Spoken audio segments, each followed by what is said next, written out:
In dokler to folku ne bo jasen, bo šlo vse narobe. Are you listening? Damn.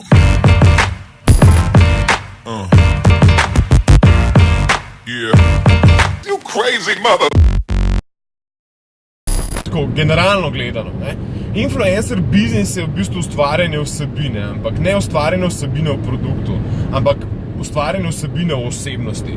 Torej pomeni, influencer kot osebnost je osebna blagovna znamka, kar pomeni, da je pač Jan Macarol ali pa je, ne vem, Ciril Komotar ali pa je pač nekdo. Torej pomeni personalizirana osebna blagovna znamka, ki ni identična medijski blagovni znamki.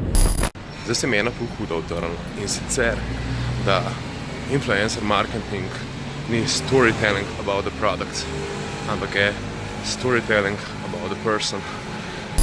In zaradi tega zna treba dosti bolj pozoren delati.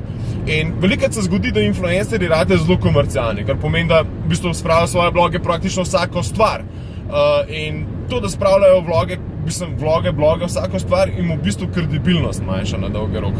Kar pomeni, da jim ljudje vedno manj verjamejo. In pol je v bistvu tako kot z mediji, ki so v bistvu čisto neverodostojni. Smisel influencershipa oziroma smisel influencer oziroma vplivnostnega marketinga je pravzaprav to, da na diskreten način z uporabo subtilne komunikacije, z načini dobre produkcije predstaviš v bistvu relativno subtilno nekaj, za čemer influencer stoji. In tukaj je velik problem. Ker se v Sloveniji v bistvu tega posla lotevajo agencije izhajajo iz marketinških kvot in izhajajo iz vsebinskih kvot, je to, da na influencerje limajo oglase. Zato sem namreč prepričana, da ne more oglaševalska agencija, katerega koli tipa, pa naj se bo to digitalna oglaševalska agencija ali pa agencija, ki je običajna kreativna agencija, se lotiti influencer biznisa. Ker se namreč advertorial biznisa niso znali če zares prav res lotiti, niti content marketinga, v katerem se govori zadnjih 5 do 6 let. Zato, ker so za to vrstne jobe najemali PR-ovce, namesto da bi najemali novinarje. Ki je popolnoma skregano z osnovno logiko, kaj influencer marketing pravzaprav čisto zares je. In če si želim eno stvar, da bi se influencerji znali sami sebe do te mere zaščititi, da bi začeli delati prav. Ker namreč danes se dogaja, da ko odpiramo storije, ko gledamo vloge, ko gledamo določene stvari, da so to fucking ratali TV shopi. In ne me narobe zastopati, lahko si ti influencer, ki si izjemno skomercializiran in tvoji uporabniki to celo vzamejo kot del tvoje osebnosti. In s tem mogoče potem tudi nič ni narobe. Kaj reče, okej, Unbox Therapy na YouTube, vsi poznate modela, Kanačan, z milijoni ogleda. Radio 1 kilometer.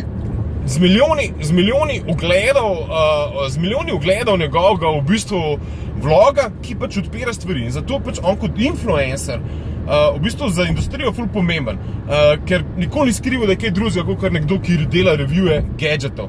Zdaj pa, če si ti v bistvu nek film actor, ali pa če si ti nekdo in začneš reviewati določene stvari, ali pa ti celo čez glavo piše nek logotip nekega podjetja, je pa to zelo nekredibilno in izgublja svojo kredibilnost. Zato influencer marketing v bistvu izjemno zajebana stvar. In jaz mislim, da se v Sloveniji pomika v smer, kamor so se pomaknili mediji. Tako da ja, vplivnostni marketing je nekaj, kar je treba živeti, kar je treba probati, kar je treba odvlogati, kar je treba videti, kar je treba psihološko razumeti, kar je treba uredniško razumeti, kar je treba marketinško razumeti, kar je treba ne vem še kaj vse. In dokler to folku ne bo jasen, bo šlo vse narobe.